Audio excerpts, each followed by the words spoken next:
Okay, so welcome back to all of you guys. Nice to see everyone back.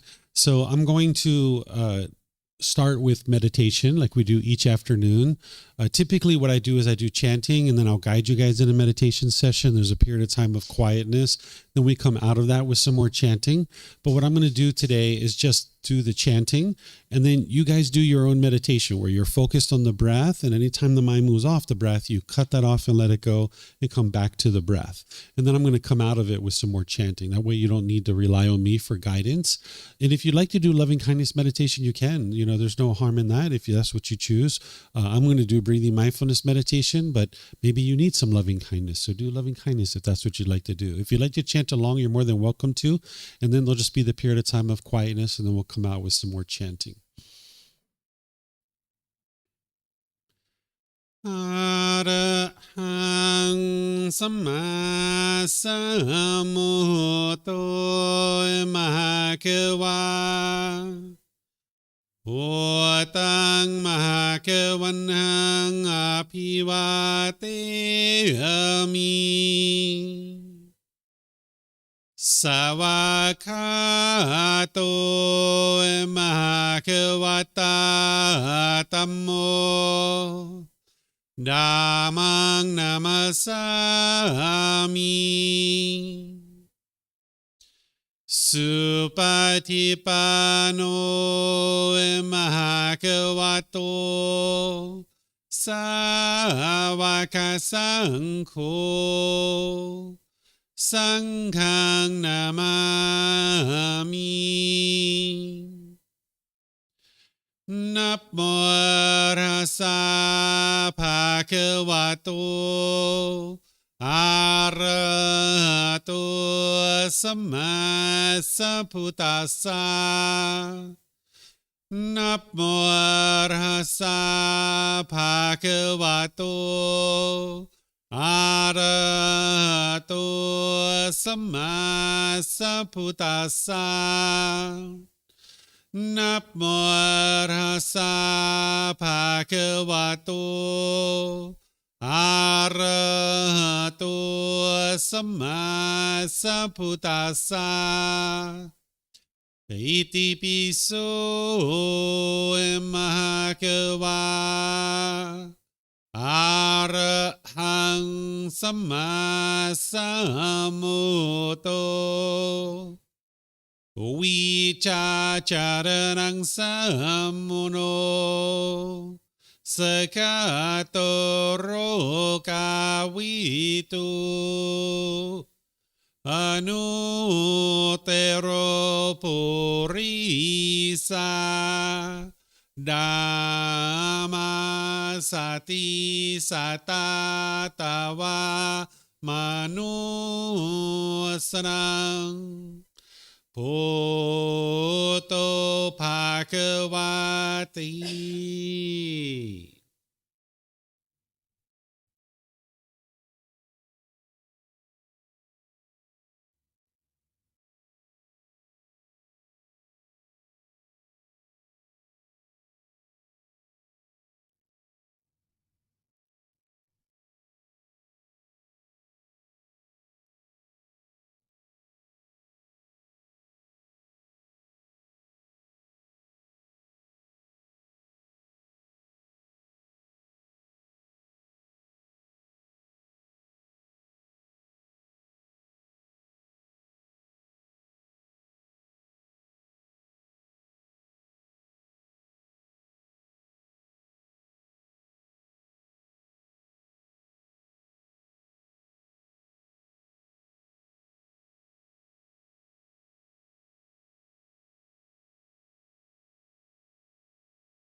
สัมมาสัมพุทโธมหาเขวา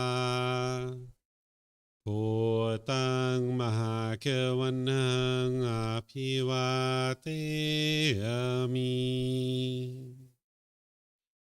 สวากขาโตมหาเขวตาธัมโมธัมมังนามัสสามิ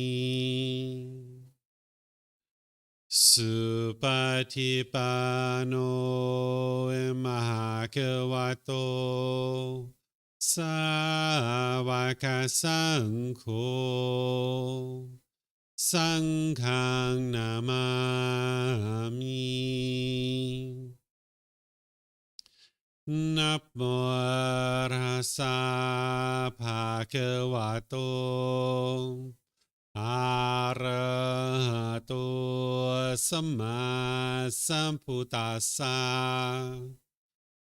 นะโมตัสสะภะคะวะโตอะระหะโตสัมมาสัมพุทธัสสะนะโมตัสสะภะคะวะโตอะระหะโตสัมมาสัมพุทธัสสะอิติปิโสมหาเขวาอะระหังสัมมาสัมพุทโธวิชาจารนังสัมมุโนสกาโตโรกาวิตุอนุเตโรปุริสาดามาสติสัตตาตาวามนุสรังพุทโธภะคะวะติ Okay, if you guys would like to slowly make your way out of meditation. Okay, once again, welcome back to everybody. Nice to see everyone back. Welcome to everyone online who's joining as well. This next topic of practicing non-attachment, how to eliminate attachment to those are close to you, closest to us. This is what's going to actually transform your relationships because it's going to transform your mind. Right now, if you're having relationships where you're getting angry and frustrated, where you're being bitter and harsh and hostile, where you're irritated and annoyed and all these other feelings, that's because your mind has craving, desire, attachment. And one of the hardest attachments to get rid of is the attachment to an actual person, like your parents, your siblings, your life partner, your children. If those people were to die, for example, you'd probably experience grief and sorrow and sadness. Or if they don't do things that you want them to do, you might get angry or frustrated. This is because of your craving, desire, attachment. So there's ways for you to eliminate this out of the mind. As I shared with you, it's the Eightfold Path that's going to really help you to transform your mind, to eliminate all cravings, desires, attachments. But once you have that well underway, there's things like this that I'm going to share with you now that you can actually implement that are going to help you to specifically target this type of craving, desire, attachment. So just like always, you guys are welcome to ask questions here at the temple. We have the microphones for you guys, and online you can put that into Facebook, YouTube, or Zoom, or you can raise your hand in Zoom and ask any questions that you like. So the first thing you're going to need to do in order to eliminate your attachments to the people who are closest to you is you're going to need to acquire wisdom about the path to enlightenment. It's the path to enlightenment, the Buddhist teachings, that are going to teach you how to train your mind to get to a point where it's completely peaceful, calm, serene, and content with joy. You're going to need to learn, investigate, examine his teachings. You're going to need to reflect on them to verify if they're true or false. And then you're going to need to implement them into your day-to-day life through your practice in order to train your mind to get to this point. Remember, the teachings of the Buddha aren't rites, rituals, ceremonies, worship, and prayer. If you're seeing those kinds of things, that's not what the Buddha actually taught. You can't pray your way to a better relationship. You can't believe your way to a better relationship. There's no belief in the teachings of the Buddha. It's gradual training, gradual practice and gradual progress to train your mind. And it's the Eightfold Path that's going to do that for you. Just like we learned how to clean our body, and we needed that wisdom in order to clean our body growing up as a child, we need the wisdom of how to clean our mind. And if you haven't learned that wisdom yet, that's why you're experiencing stress and anxiety, frustration, agitation, annoyance, guilt, shame, fear, and all these other discontent feelings, because the mind doesn't have the wisdom of how to be trained. So that's what you're doing on the path to enlightenment, is learning the wisdom of how to actually train your mind. So you're going to need to focus on developing your own practice of these teachings. I suggest you commit the Eightfold Path to your memory. I have a study guide on our website at buddhadailywisdom.com. Click on free books. Scrolling down towards the bottom, you'll see in the middle of the page that there's a study guide. Of course, you're going to need the books. You're going to need the videos, the podcast. All this stuff is available at no cost. You're going to need that stuff, but then you're going to need to commit it to your memory. You're going to need to do some offline studying. You're not going to be able to just learn in a class like this and you just get it. You're going to need to study outside of class. So I provide you guys all that stuff that's available for you to be able to do that. Next, you're going to need to deeply understand and practice true love, love without attachment, understanding what is unconditional love and how to love someone unconditionally, where you're not putting expectations on them and trying to control them and force them. As I shared previously this morning, if you're falling in love with people or out of love with people, or if you think that love is painful, you're not yet practicing true love. You're going to need to bring this to the middle where you understand what this is, and more you're practicing it. Because you can't just hear it in a class and then instantly practice it with all your relationships. You're going to need to understand that and understand what true love is. Understanding that love is not attachment, that oftentimes craving, desire, attachment is masquerading as love.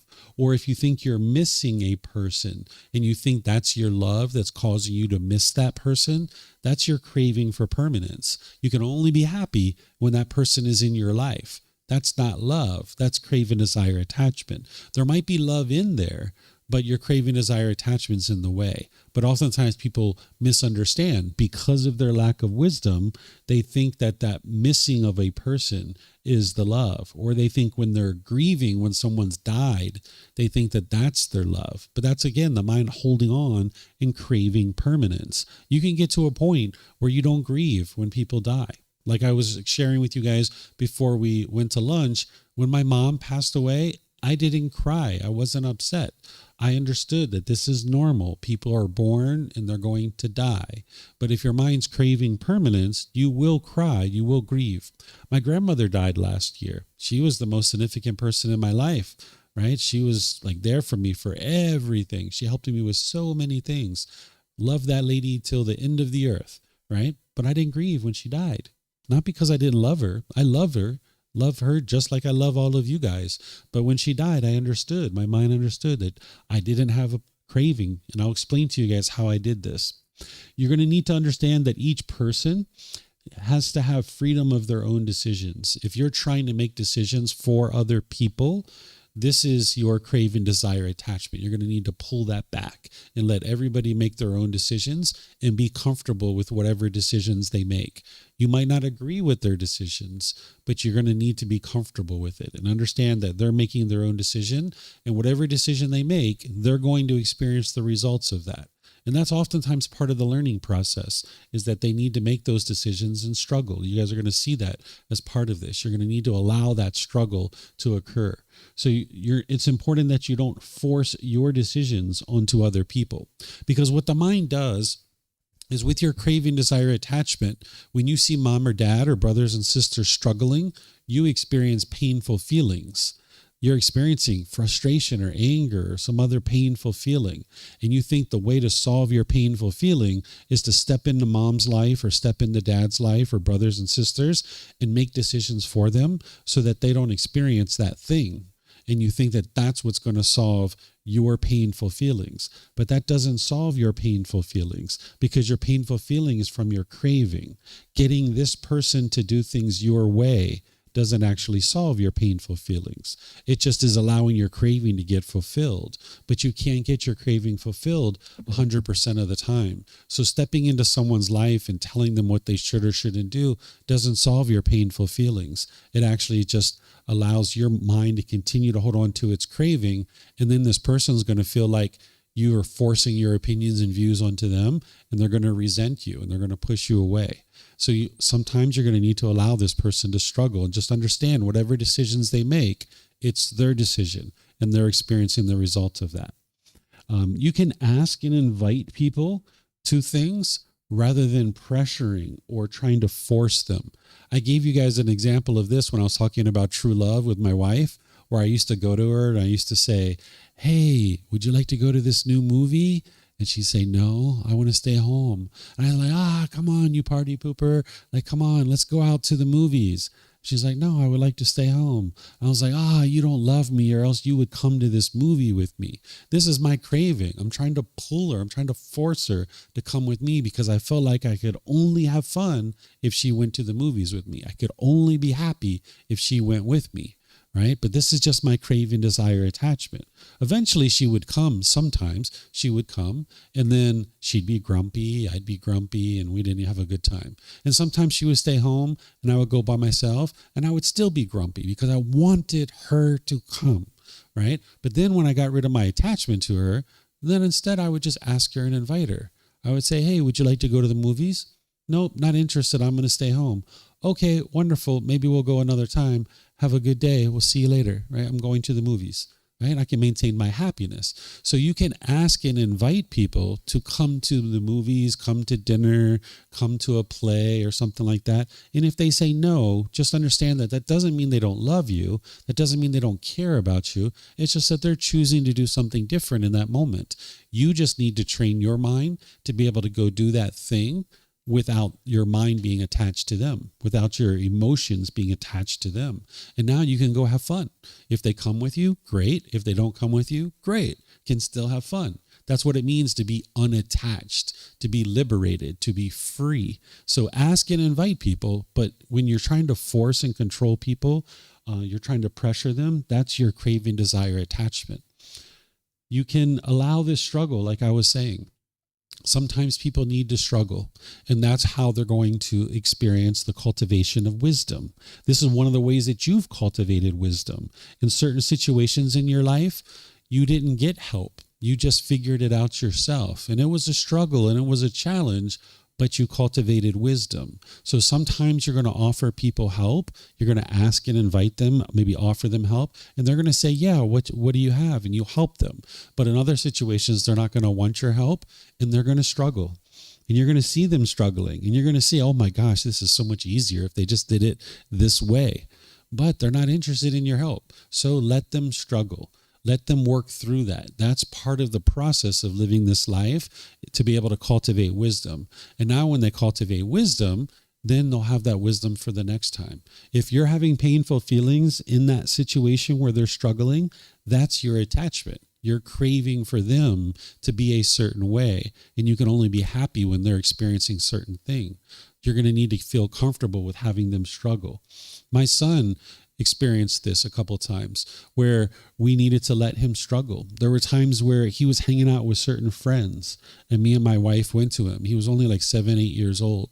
And we said, hey, you know those friends you're hanging out with in the village? We don't suggest you hang out with them. They're into all kinds of unwise things. He's like, yeah, but they're my friends. I want to hang out with them. I want to go do things with them. We're like, okay, up to you, your choice. So then he continued to hang out with them. A couple of weeks later, he came home. He was like, Dad, I don't have my bicycle helmet. I went to my friend's house and my bicycle helmet's gone. Somebody took it. And we were like, oh, yeah? Well, who was at the house? And he said, this person, this person, this person, this person.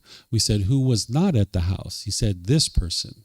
We said, oh, okay, that's the friend that we recommended you not to spend time with, right? He said, yeah.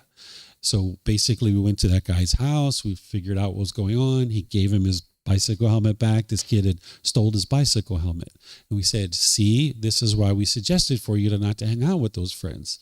He's like, yeah, but those are my buddies. Those are my friends. We said, okay, up to you. You can hang out with them if that's what you choose. So we continued to hang out with them. A few weeks, a few months later, he came home soaking wet. And we were like, what's going on? Why are you so wet? He said, I was riding my bike through the village and they stopped me in the middle of the street and they dumped a bunch of water on me. And this wasn't the Sangran period. This wasn't Thai New Year, right? This was just like any old time during the year. And they had dumped some water on him and they put a bucket over his head. And we were like, so you'd still like to hang out with these people? And he's like, no, I'm thinking about not spending time with them anymore, right? So he had to go through that struggle. And then what we noticed is when we were enrolling him in schools, because he was moving around to some different schools, he was very wise at how to make friends. Whenever he was making friends, he was making wise choices. Where in the village, he wasn't making wise choices because he didn't have the wisdom of how to do that. So we let him struggle through that. And we counseled him, we advised him, but we let him struggle through it. And he cultivated the wisdom that he needed. So then when he went through different classes in different schools, he was able to make friends. And we noticed that he always made friends with people who were into wholesome things. But that was him doing it on his own now because he had cultivated the wisdom. So you need to understand that the struggle is part of the process of cultivating wisdom. The only difficulty you're having is you're having a craving in that situation, and that's why you don't want to allow the struggle to happen. You want to step in because you don't want to experience those painful feelings. So you're going to need to allow that struggle so that they can cultivate the needed wisdom, and then they'll be able to make decisions in the future on their own. Understand that they are their own individual being. Each individual person is their own being. Sometimes we introduce ourselves, we say, this is my husband or my wife. This is my son, my daughter, my mom, my dad. And the mind becomes very possessive over individuals and in your relationships. You need to understand that, yes, you guys are in a relationship, but those people aren't yours. They don't belong to you. Even my son, he's not my son. He doesn't belong to me. So everybody is their own individual being, making their own decisions, experiencing the results of whatever they make decisions. You can share advice and you can share guidance when they're open to it. But oftentimes people aren't open to your advice. But when you share unsolicited advice, this is your craving, desire, attachment, trying to step into someone's life and tell them what they should or shouldn't be doing. And it's also your ego, your mind thinking, I know what's right for this other person. And without them even asking me, I'm going to step into their life and tell them what they should or shouldn't be doing. Instead, you need to restrain your mind and you need to be able to just share guidance when they ask for it. Or you can offer it, and sometimes they're going to say yes, and sometimes they're going to say no. But they are their own individual being. And sometimes they're going to be open to your advice, and sometimes they're not. And when they're not, if they struggle, that's a choice that they're making. And you just need to be comfortable with that. I even had my wife come, or not my wife, my mom, she came to me one time and asking for advice. She said, David, I need to talk to you. I would like your advice. I've got this thing going on. I'd like to ask your help. So she explained this whole situation to me. It took her about 30 minutes to explain it. And then I spent another 30 minutes or so giving her advice of how to do a particular thing. And she said, David, I think your advice is very wise, very good, very accurate, but I just like to let you know I'm not going to do it that way. And I said, okay, that's fine, right? Because if you're practicing generosity where you're helping, you need to do that without any expectation of anything in return. If you're practicing generosity, helping somebody with the expectation that they will do it your way, you will be angry when they don't do it your way. So my mom, in that conversation, it ended. We went on. She contacted me about 6 months later. She said, David, it happened again. I said, what? She said, well, I didn't listen to you. I did it my way, and it turned out horribly. She said, if I would have just done it the way you recommended, it would have been fine. And I said, no worries, Mom. I understand. Right? So you need to be comfortable that people aren't going to do things your way, that they are their own individual being. Even if you sit down and spend all this time giving them advice of how to do something, they still might not do it your way. So you're going to need to get comfortable with that they are their own individual beings. You can have discussions versus forced agreement. Sometimes when you have craving, desire, attachment, and you're in a relationship, whether it's your parents, your siblings, your life partner, you might feel like you have to force them to agree with you. Instead, you like to just sit down, talk about things, and then whatever decision they make, be comfortable with that. And don't try to force them to agree with you. Because you're craving for permanence, you're going to want everyone to agree with you. Because you're going to think your way is the right way and everybody else's way is the wrong way. But if you understand impermanence, that there's never going to be a time where everybody agrees with you, then that means when you have a disagreement, you understand, well, of course we disagree because we're two different people. We have different experiences in the world, and we're going to have different opinions on how to do something. And you don't have to force each other to agree. You can sit down and maybe as you talk, one person changes their view, and now that you both agree with one person or the other, or you sit down and you talk and you discuss everything, and at the end of the conversation, you both still think the same way that you think, right? And you walk away still disagreeing, and that's okay. Sometimes when we get married, depending on the culture you're in, people might think that now we're one person. Now we're supposed to agree on everything. This isn't true. If you've been in a relationship for any length of time, you know that you're not going to agree with your partner 100% of the time. But if you have that craving to agree all the time, you will fight, and you will have this ability, or you will have this in your mind that you're trying to force this person to agree with you. But instead, just have a discussion with the person. One of the ways to eliminate your attachment to individuals and to people is spend time alone. Some of you guys travel alone, which is wonderful. That helps you to be able to eliminate attachment to being with people all the time. But even if you travel together, it's important that you do things separately sometimes, because you're going to need to spend time alone and get comfortable with that. If you don't feel comfortable spending time alone, why would anybody ever enjoy spending time with you if you don't enjoy spending time by yourself? Right? If you don't enjoy spending time with yourself, why would anyone ever enjoy spending time with you? So I know many of you guys travel alone. That's wonderful for you. But also you can incorporate this into your day-to-day life, that even if you're traveling as a couple, you sometimes do things separately.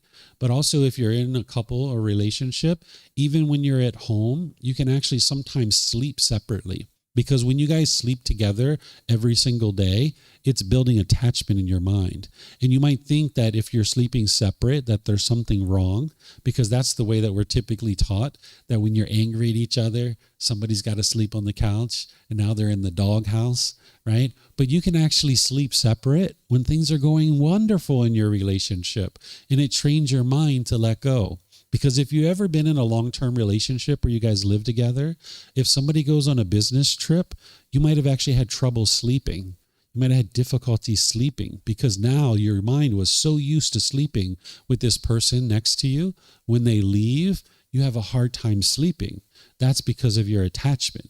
So while you guys are together, if you guys actually sleep separately sometimes, this will actually help your mind to let go. And it doesn't mean there's anything wrong in the relationship. It's just that you're training your mind to let go. So maybe in a given week, maybe 1, 2, 3 days during the week, you sleep separately. And you might need to do this for several months. And then eventually you guys might just choose to start sleeping together regularly. But you know that if they leave or they're there, you can sleep, no big deal. Your mind's completely comfortable with that, and it helps your mind to be able to let go. So you can not only sleep separately, but going shopping, going to dinner, going to things like this, you can actually take yourself on a date. Right? You can go to a nice restaurant. Sometimes you might not only go to that nice restaurant unless somebody's with you, but have you ever taken yourself to a really nice restaurant and spent a whole bunch of money on yourself and have a really good meal, in candlelight dinner with yourself? Right? Wouldn't that be wonderful? You can do that, right? Have a good time with yourself. Take yourself on a date, right? This can be really enjoyable. You don't have to always have somebody else with you. You can enjoy when you're with somebody, but you can also enjoy when you're not with somebody too. And the only way you're going to be able to train your mind to do that is to do things by yourself. You can take yourself to the movies. You can go shopping. You can go on vacation, on holiday.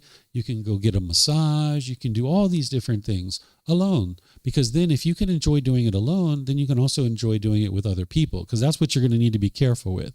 If you tend to do a lot of stuff alone, well, when you do it with other people, you're not going to like that. Right? So you need to be comfortable to be able to do it with people or without people, right? So your mind doesn't get attached to either side of that. That's the impermanence that you need to expose the mind to. When people are separated, say you go on a business trip or you go on holiday or something like that, and you're away from this person, like a partner or something like that, When you guys communicate, be sure you communicate with a purpose. Sometimes when you have a craving, desire, attachment, you might just call the person. Hey, what are you doing? What are you going to do tonight? What are you doing there? What are you doing? Oh, I miss you so much. I wish you were here. Oh, I miss you. I miss you. I miss you. Right? If this is what you're doing, this is just your craving, desire, attachment. So you'd like to communicate with a purpose, that if you need to call them for a particular thing or a certain reason, call them for that purpose. But don't just call to be like, what are you doing? And why aren't you missing me as much as I'm missing you? Right? That's usually what the mind does when there's craving, desire, attachment in the mind. So you don't need to be saying, where are you? What are you doing? I miss you. I want you to come home. Why aren't you here? That's just the craving, desire, attachment.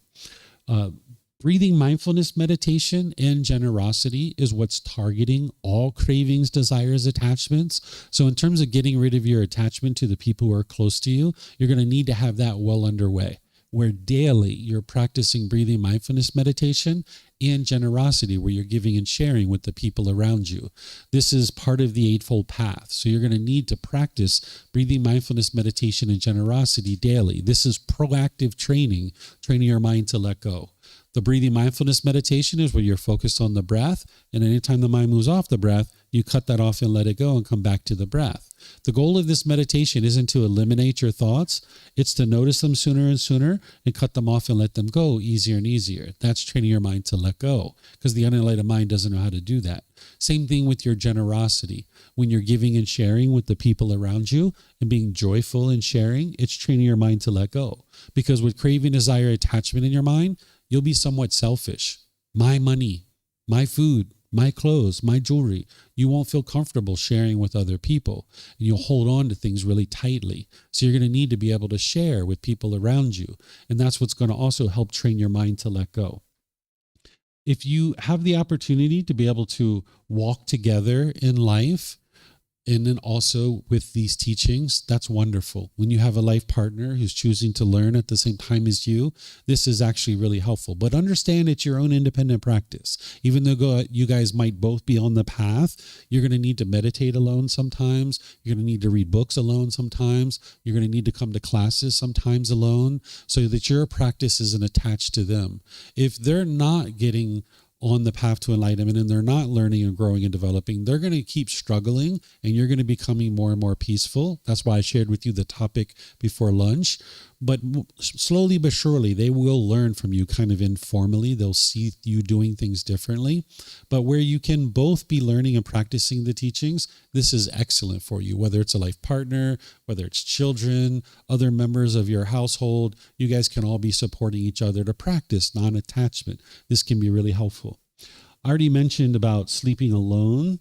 That is helpful. And also even changing your sleeping location. With you guys traveling like this, you guys are getting a lot of practice with that, where you can move around and sleep in different places so your mind doesn't get attached to sleeping in just one place.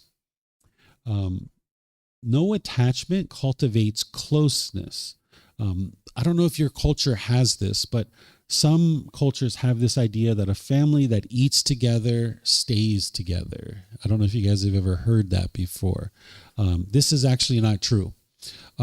If you have ever been in that kind of family or that kind of environment, when do all the arguments happen?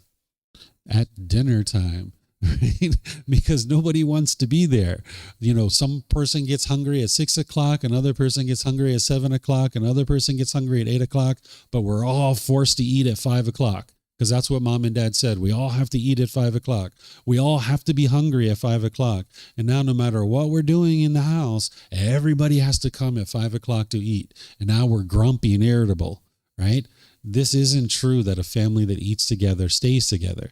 A family that doesn't have attachment, that family stays together, right? So don't feel like you have to eat together in order to be able to be a family. You're going to eat together sometimes, of course, but sometimes you're not going to eat together. Our family, we usually eat together when we go out to restaurants. Like when we went out, that was like a very rare situation. We will all eat together at the same time. We kind of prepare and plan for that. But instead, what we've done is our house We have actually a table that people sit down and eat at, but then we have like a sofa around it. So like if my son is eating at the dinner table and I'd like to spend time with him, I just go sit on the sofa and then I can hang out with him while he's eating dinner. But I might not necessarily be eating dinner myself, right? Or if my wife's eating, I can sit in that area and spend time with her, even though I'm not sitting at the dinner table eating with her. So you can do different things. You'd like to actually introduce impermanence into your day-to-day routines, that you don't do the same things. 5 o'clock dinner every single day, every single day, every single day. Everybody has to rush home and eat at dinner at 5 o'clock. This is just attachment. If there's discontentedness in the relationship, there is craving, desire, attachment. So if you get mad at your mom, if you get angry at your dad, if you get frustrated with your brothers and sisters, if you have arguments with your life partner, you're attached. You have craving, desire, attachment in those relationships. You're not a bad person. You haven't done anything wrong. It's just what the mind does. And you just need to identify that so you know that you have craving, desire, attachment in those relationships. With the people here, and maybe with me, you haven't gotten angry at me. You're not frustrated with me, perhaps, because you're not attached to me. That's why it's going so well for you. But with the people in your life that you've been living with for a really long time, your mind's formed an attachment. So where you see discontentedness, that means that there's attachment. As you're spending time with people, it's important to understand that quality of your time is more important than the quantity of your time. Sometimes we just try to spend a lot of time with each other, but you don't have to spend a lot of time. Spending a lot of time with someone doesn't mean that you love them any more or any less. It's just that when you spend time together, be sure you're having quality time with each other. That's what's important. And then be sure that you're patient, because these attachments to people who are close to you, it takes a long time to get rid of them. I observed my son and my wife.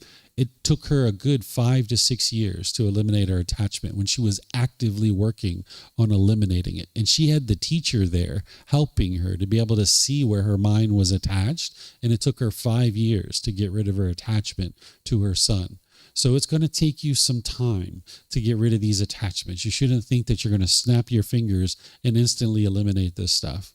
But you can do these things here, and you can also do this. This is like the thing that's really going to move your mind to eliminating attachment. And this is what I did in my early 20s that allowed me to not have grief when my mom died, that allowed me to not have grief when my grandmother died.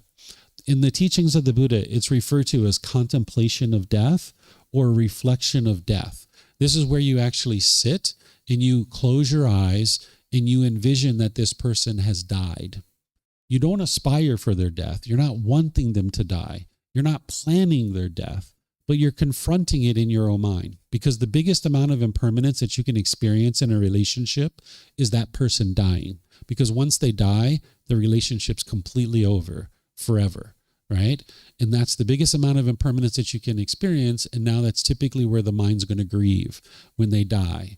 Right? So what you would like to do is you'd like to confront this early on in your mind, that you can sit quietly by yourself, close your eyes, and in your mind, envision that this person has died. It's like you get a phone call from the police or from the doctors or whomever, maybe another family member calls you and informs you that they died. You're like convincing your mind that they've actually died. And now you play that out. Maybe you go to a viewing, a funeral, maybe there's a cremation or a burial, maybe the family members are grieving. It's like you're a fly on the wall watching this whole process. And then you need to do the part after that too, where life goes on. And during this period, maybe 10, 15 minutes, you might actually cry. You might grieve. You might be very sorrowful as this is occurring. That's because it's triggering your craving, desire, attachment. And now over the next couple of days, you're going to need to regain your composure. That's why you have the Eightfold Path well underway. And then you'd like to do it again. Wait about a month and then do it again. And now you're going to grieve less, right? And then you do it again. And eventually you'll be able to do this where you don't grieve at all. Because death is going to come visit every single one of us. Our own death and the death of the people around us. It's going to come visit all of us. Because you can do this for other people, but you can also do it for yourself as well. I did this in my early 20s with my mom and my grandmother in my own mind. They didn't know that I had done this, but I did it. And when I did it, I was like, oh my gosh, if they really died, I never told them these 3 or 4 things. And then I was like, if they really died, I have all these questions that I meant to ask them that I never would have got a chance to ask them. So even though I was a little bit sorrowful doing this, I picked up the phone and I was like, Grandma, I've always been meaning to tell you. And I was like, I've always been meaning to ask you. She didn't know what I was doing, but I was getting all those questions asked and answered. So that's why when my mom and my grandmother died, it wasn't like, oh, I wish I would have always said this to them, right? I'd already had all those conversations. So ever since my mid to early 20s, I felt like all the time I spent with my mother and my grandmother, it was like bonus time because I convinced my mind that they had died. And now all the rest of this time, it just felt like bonus time because there was another 20 years that I got to spend with my mom. There was another 25 years that I got to spend with my grandmother, right? And there was all this bonus time. And had they really died, I wouldn't have been able to pick up the phone and call them and had discussions with them. So this was really wonderful to be able to do this in my early 20s and be able to pick up the phone and call them. So then when they actually died, my mind had already let go because I'd already convinced my mind that they died. So you can do this for the death of other people, or even if you have animals and pets, you can do it for them too. So your mind lets go. But you can also do it for your own death too, because you might have fear of death. And now what people typically do is they don't want to confront this. They want to push it away. They don't want to think about their own death, or they don't want to think about the death of their mom. But like I said, death is going to come visit every single one of us. Death is like waiting in the corner back there in the back of the room, and it's going to come visit you. And you can either let it sneak up on you and catch you by surprise, and it's going to feel like someone chopped you off at the knees or pulled the carpet out from under you when you find out that someone close to you has died. Or you can be like, you know what, Death? I see you back there. I know you're going to come visit me. So you know what? I'm going to come visit you. I'm going to come get comfortable with you. I'm going to come visit you and spend some time with you. That's what contemplation of death is. That's what reflection of death is where you're going to go visit death and you're going to spend some time with death so that you can get comfortable with this. And you play this out in your own mind for your own death and for the death of the people around you. And after you do this multiple times and you're not grieving anymore, that's your mind's let go. But you'll be able to see that you still love this person. You're just not holding on and craving for them to be permanent because you've confronted it in your own mind that they are not permanent. So sometimes just talking about this and describing it, people are like, oh my gosh, I can't imagine doing that. Wow, that would make me feel so uncomfortable if I thought about my mom's death or my own death. That's your craving. That's your attachment. That's why you're feeling uncomfortable because you can't imagine your mom not being here or your dad not being here or your brothers and sisters or your life partner. You can't even imagine what life would be like without them. But the thing is that day is going to come because you're going to die or they're going to die. It's going to come. So what the Buddha is teaching you is to confront that very early on so that now you can get comfortable with their death and you can get comfortable with your own death. And now you can just have a wonderful life because you understand death is going to come at some point. It's only a matter of time. So this is the way to truly, really get free of your attachments. There's all those other things that you're going to need to practice, but also you need this too. Right? And that's why you would like to have the Eightfold Path well underway, because if you have a consistent breathing mindfulness meditation practice and a consistent generosity practice, well, when you're starting to do this contemplation of death, you'll be able to regain your composure much more readily. Whereas if you don't have this Eightfold Path well underway and you do this kind of thing, it can take your mind into sadness and sorrow for a week or 2 or 3, maybe, who knows, maybe longer. But if you have a regular, consistent practice of breathing mindfulness, meditation, generosity, and all the other things on the Eightfold Path, when you do this, it might be a couple of hours or a couple of days that you feel sad, but you'll regain your composure. And then you do it again, and maybe it's only an hour. And then you do it again, and maybe it's only 5 minutes. And then you do it again, and it's like, whoa, I'm completely comfortable. I understand mom's going to die. And you've come to terms with that, right? So that's what this is doing, is you're going to confront death, and you're going to get comfortable with it. You're going to visit, because it's going to visit every single one of us. And rather than let it sneak up on us and catch us by surprise, you're actually saying, hey, I'm going to come visit you. And let's make friends with death, right? And then you can get comfortable with it. Okay? So any questions you guys have on any of this or this particular practice? Yeah? Go for it. Grab a mic.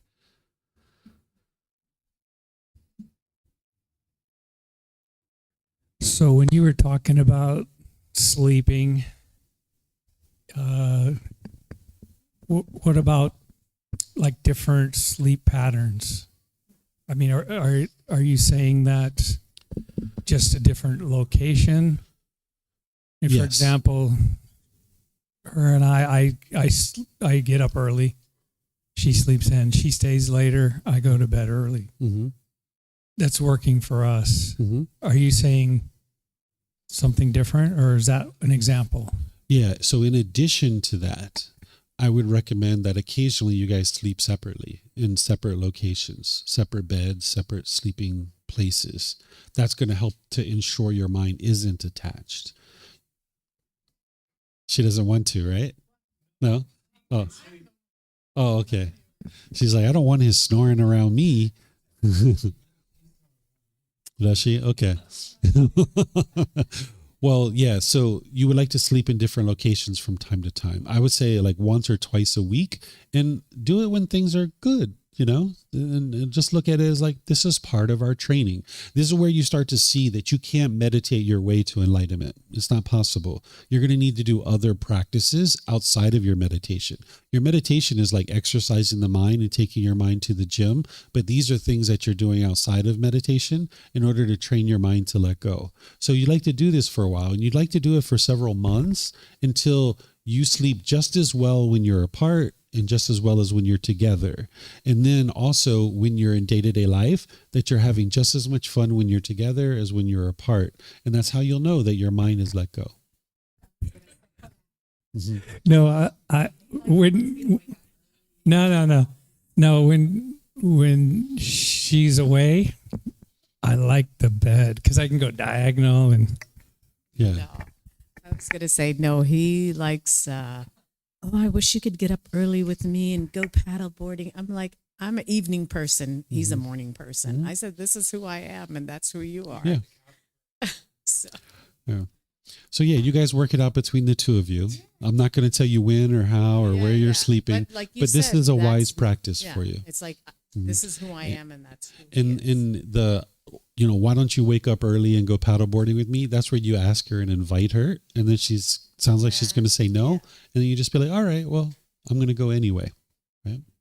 Okay. Other questions? Yep.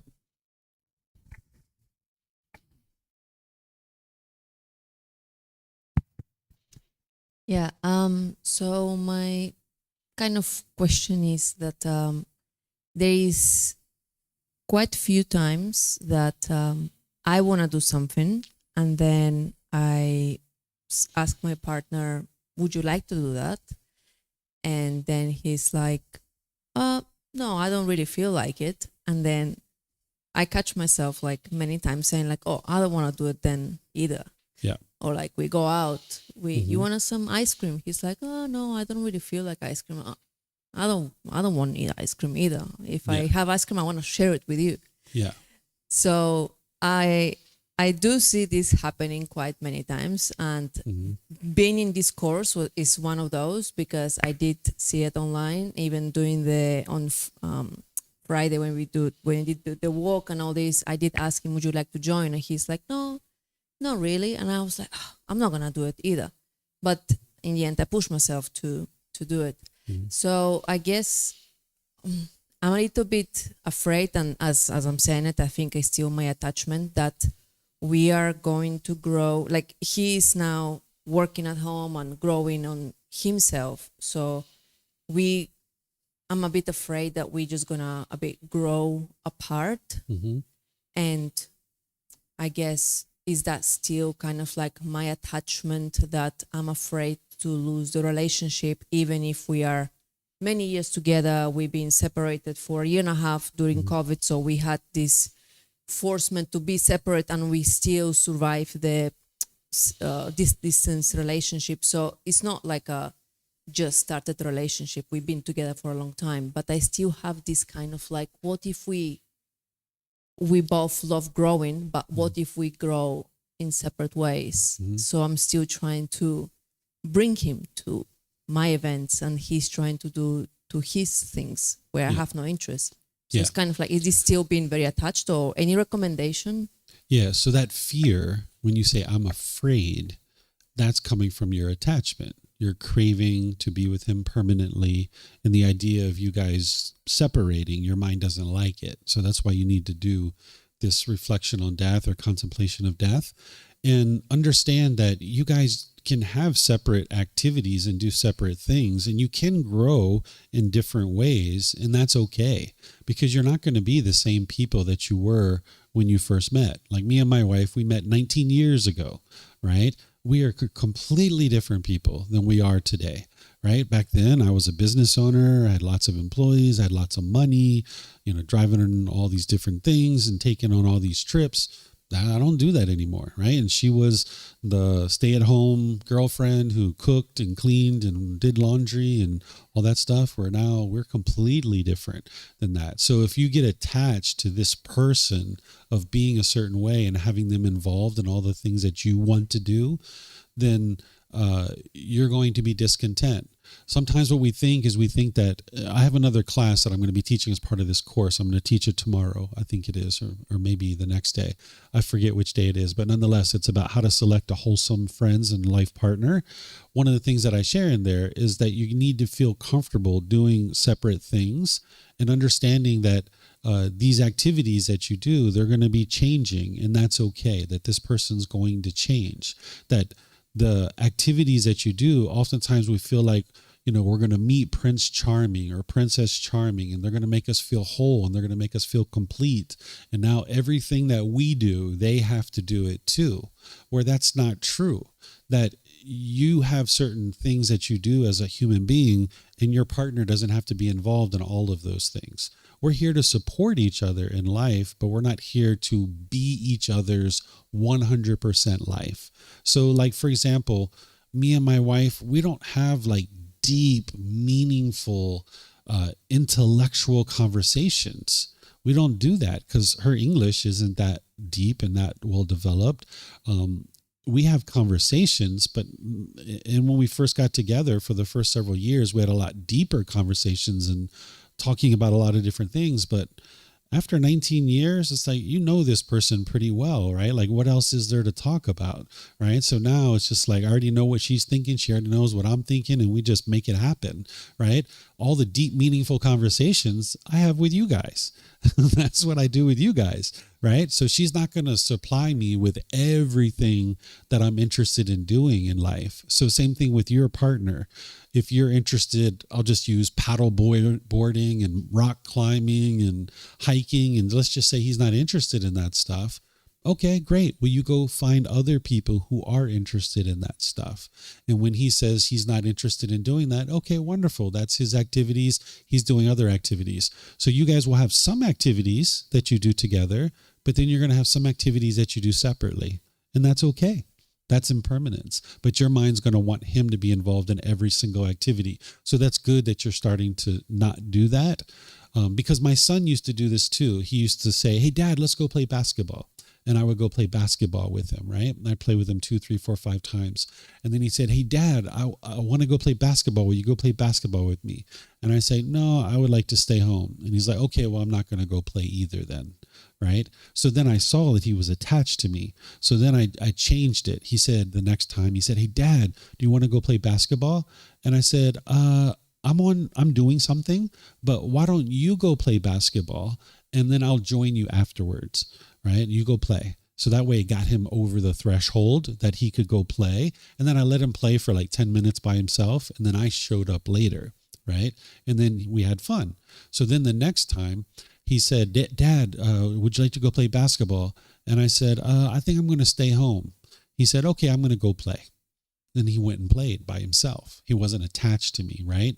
So the mind needs to get comfortable to go out and have fun and play without your boyfriend, that's okay, right? So you're just going to need to do it like you're doing now for this class.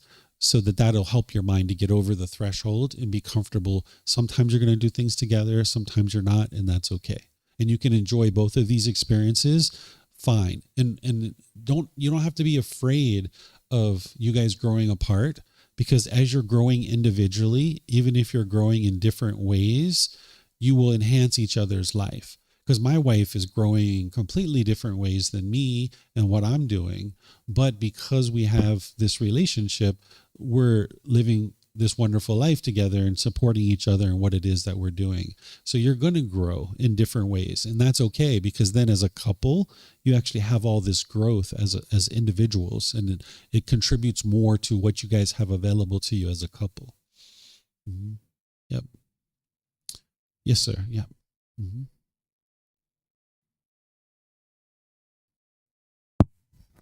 So my question is, how do you know if you are on the right path of eliminating attachment, or if you are just like unconsciously suppressing emotions? What you'll notice is that there's less and less anger, less and less intense feelings. You'll see that it becomes less and less. If you're suppressing your emotions, it's going to be very painful, like in the body. You're going to feel it. But where you'll notice in relationships where you used to have high degrees of anger, after a period of time in training your mind, it'll be frustration. And then a period of time training your mind, it'll be irritation. You'll keep training your mind, it'll be annoyance. You'll keep training your mind, you're just like, I don't like when they do it that way. And then eventually you'll be like, all right, well, if they want to do it that way, that's up to them. And you won't have any strong emotions. So you're going to see this gradual decreasing of the emotions. Whereas if you're suppressing your feelings, they're still going to be strong. They're just not coming out. So you're going to see this gradual declining as the attachment is starting to wear away slowly but surely. Mm-hmm. Okay, we have a question here by Steve as well. Let's see. How does scheduling, what does this say? How does scheduling fit into the discussion of cravings and attachments? I can see where it could be problematic if you are rigid and inflexible about your daily routines, because the mind would be craving permanence.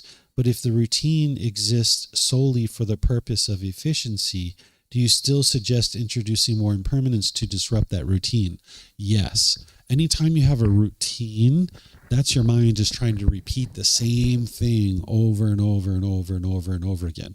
You'll have regular things that you do, but there's going to be impermanence along the way. It's going to happen. Like yesterday, on my way here, I got here a lot later than normal. I got here at 8:51 yesterday, where class starts at 9 o'clock.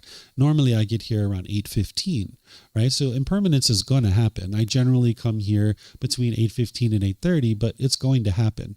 But if you can introduce impermanence on your own into your routines, it'll actually be more accommodating for your mind. Your mind will actually appreciate this more, because when you get caught by surprise by impermanence, your mind's going to tend to react in an unwise way and more unskillfully. Whereas if you can introduce impermanence yourself, this will actually be more comfortable for your mind. So like if you have the same way of driving to work every single day, and that's the way you go to work, well, someday there's going to be traffic, and then you're going to be really angry, and your mind's not going to know another way to get to work, and now you're going to be angry and frustrated.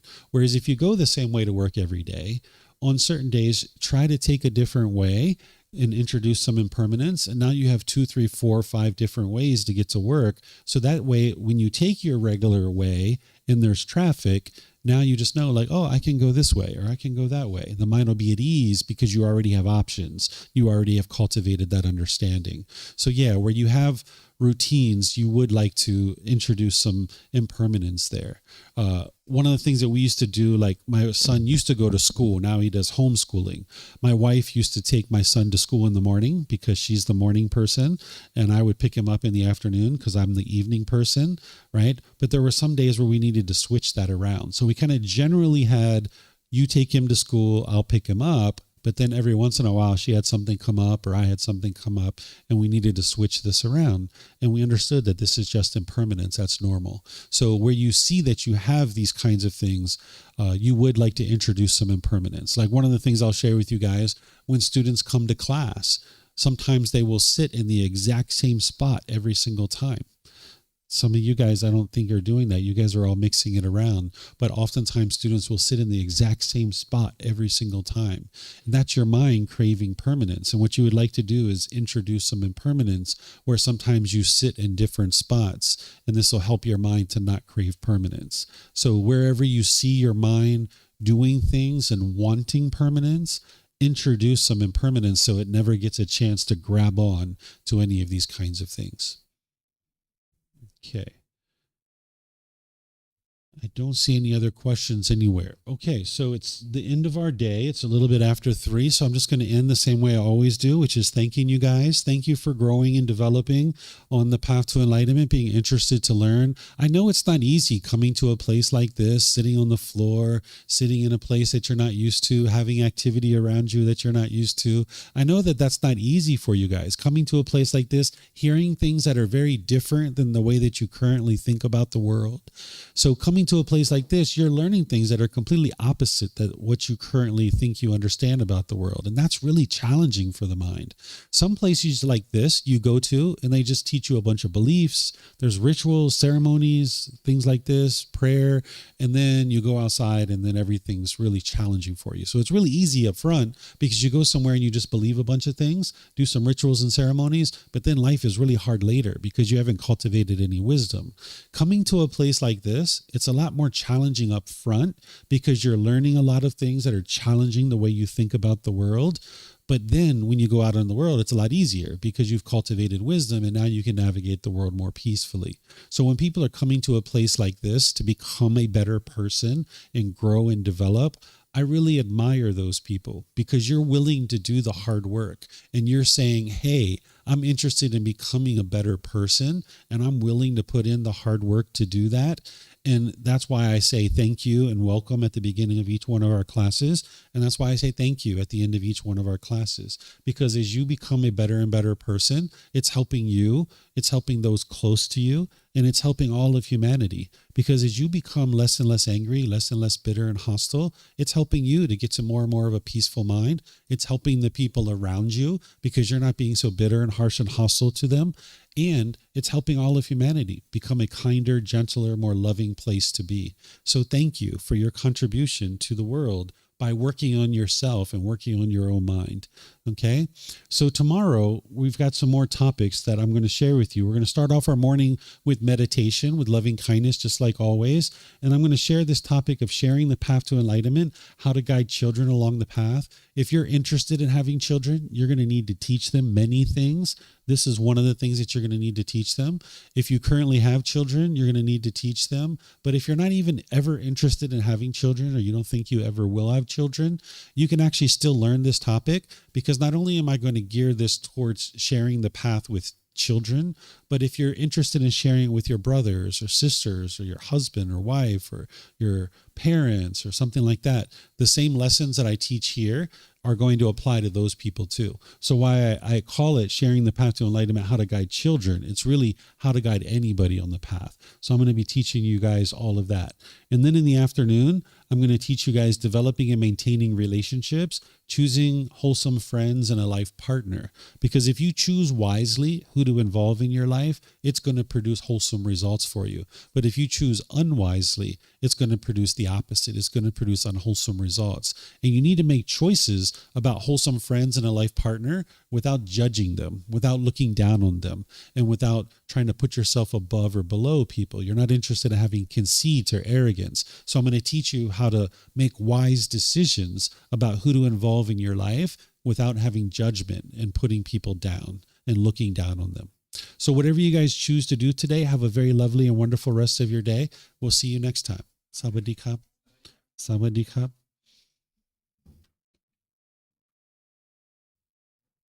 Mm-hmm.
Thank you again for watching. Enjoy your meditation. Look forward to seeing you online and answering any questions that you might have. Thank you so much.